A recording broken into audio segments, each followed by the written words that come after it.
জীয়াই আছে জুবিন গাৰ্গ।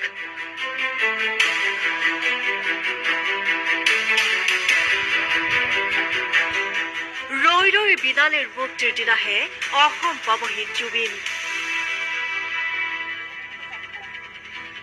কভিডৰ ভিতৰত জুবিনৰ মমেৰে বনোৱা ডেমি চৰিত্ৰ এটাহে আহিছিল। এনেকুৱা লাগিছে যোৱা এমাহে আমি কান্দি থকাৰ কাৰণটো একেবাৰে অনৰ্থক আছিল যেন। মৃত্যুৰ দৰে কথা এটাত আমি যিমান মৰ্মাহত হলো, আন কিছুমান মানুহে বিষয়টো বৰ গভীৰকৈ যেন লোৱাই নাই। আচলতে আমি সাধাৰণ মানুহখিনিক বাদ দি ঘটনাৰ লগত জড়িতসকলে যেন কথাটো গম পায়।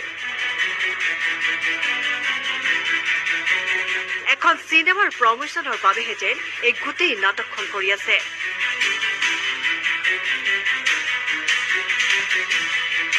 নাটকৰ লগত সমগ্ৰ পৃথিৱীক সাঙুৰি লোৱা হ'ল। নহলে কেনেকৈ কোনোবাই ক'ব পাৰিলে SIটোৰ ৰিজাল্টত যি ওলাব সেয়া আমি ভাবি থকাতকৈ বেলেগ। কেনেকৈ পাৰিছে কেমেৰাৰ আগত হাঁহি হাঁহি বাইট দিব। মৃত্যুৰ সময়ৰ একো ভিডিঅ' আমি চাবলৈ পোৱা নাই। পানীত উপগি থকাটোৰ পাছত এটাও ভিডিঅ' দিয়া নাই কিয়?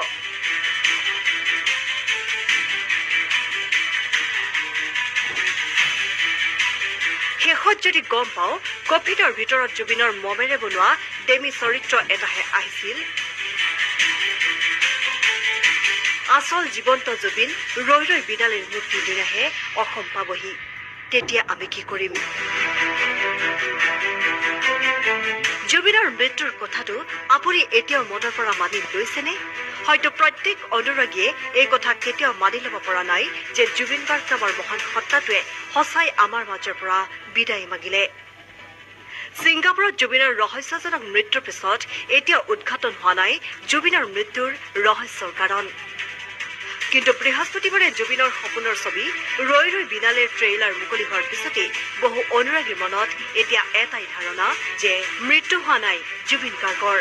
যিগৰাকী জুবিনৰ মৃত্যু হোৱা বুলি চাৰিওফালে এতিয়া অন্ধকাৰময় পৰিৱেশ, সেইজন নাছিল প্ৰকৃত জুবিন গাৰ্গ। ৰৈ ৰৈ বিনালেৰ মুক্তিৰ পিছতেই অসম পাবহি জুবিন গাৰ্গ। চিনেমাখনৰ ট্ৰেইলাৰ মুকলি হোৱাৰ পিছতেই জুবিন গাৰ্গৰ প্ৰতিটো জীৱনৰ কাহিনী 100% মিলি গৈছে চিনেমাখনৰ ডাইলগসমূহৰ সৈতে। ইয়াৰ পিছতে সামাজিক মাধ্যমত ব্যাপক ৰূপত চৰ্চিত হৈ পৰিছে বিশিষ্ট সমাজ সেৱিকা তথা বিভিন্ন বঁটাপ্ৰাপক জুৰি গোস্বামীৰ এটা বিশেষ ফেচবুক পোষ্ট। তেখেতে পোষ্টত লিখিছে, ৰৈ ৰৈ